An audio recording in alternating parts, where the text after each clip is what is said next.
Assalamualaikum warahmatullahi wabarakatuh. Halo guys, perkenalkan nama saya Alda Olivia dengan NIM 23021 Di sini saya membuat video ini untuk memenuhi tugas akhir semester dari mata kuliah Aplikasi Komputer Manajemen dengan dosen pengampu Bapak Zulkifli MPD. Saksikan video saya. Bye.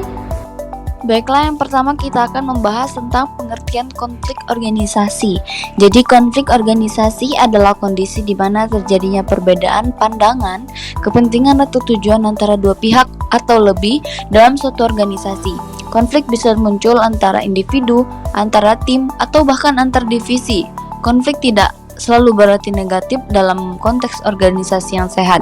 Konflik bisa menjadi pemicu inovasi, mempercepat pengambilan keputusan, dan memperkuat kerjasama jika dikelola secara konstruktif. Namun jika konflik dibiarkan tanpa penanganan, bisa merusak komunikasi, menghambat produktivitas, dan menyebabkan lingkungan kerja yang tidak nyaman. Baiklah, selanjutnya kita akan membahas penyebab konflik dalam organisasi. Yang pertama itu terdapat perbedaan tujuan dan kepentingan. Tiap bagian dalam organisasi mungkin memiliki tujuan spesifik yang berbeda, dan itu bisa berbenturan. Misalnya tim produksi ingin efisien waktu, sementara tim pemasaran ingin kualitas produk yang lebih tinggi, meski butuh waktu yang lebih lama. Yang kedua, komunikasi yang buruk. Ketidaksepahaman seringkali bukan karena niat buruk, tapi karena informasi tidak disampaikan atau ditangkap dengan baik. Dan yang ketiga, perbedaan nilai atau budaya. Dalam organisasi multikultural, perbedaan dalam cara pandang dan nilai bisa menimbulkan kesalahpahaman. Yang keempat, keterbatasan sumber daya. Rebutan anggaran, waktu, atau tenaga kerja bisa memicu konflik antar divisi. Dan yang kelima, struktur organisasi yang tidak jelas. Ketika tidak ada kejelasan mengenai siapa yang bertanggung jawab terhadap apa, akan timbul tumpang tindih yang memicu perselisihan. Baiklah, di sini kita akan membahas dampak dari konflik. Ada dampak negatif. Yang pertama itu konflik yang tidak terkelola bisa menurunkan semangat kerja. Yang kedua, lingkungan kerja menjadi penuh ketegangan dan stres. Yang ketiga, menurunnya produktivitas tim karena energi tersita untuk hal-hal non produktif.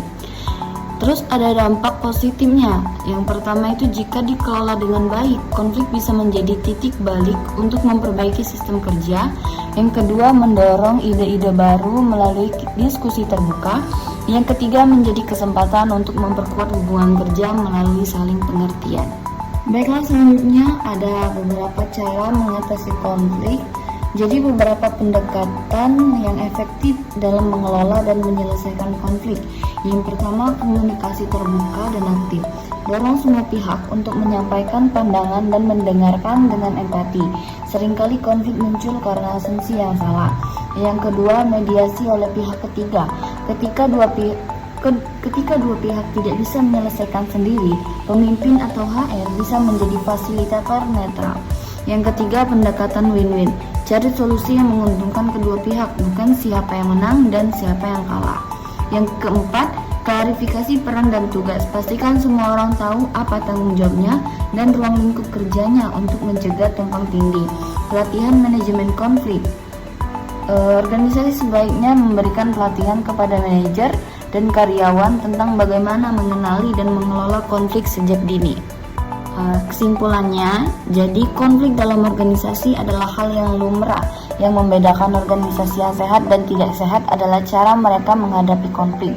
Dengan komunikasi yang baik, kepemimpinan yang bijak, dan struktur organisasi yang jelas, konflik bisa menjadi batu loncatan menuju pertumbuhan, bukan kehancuran.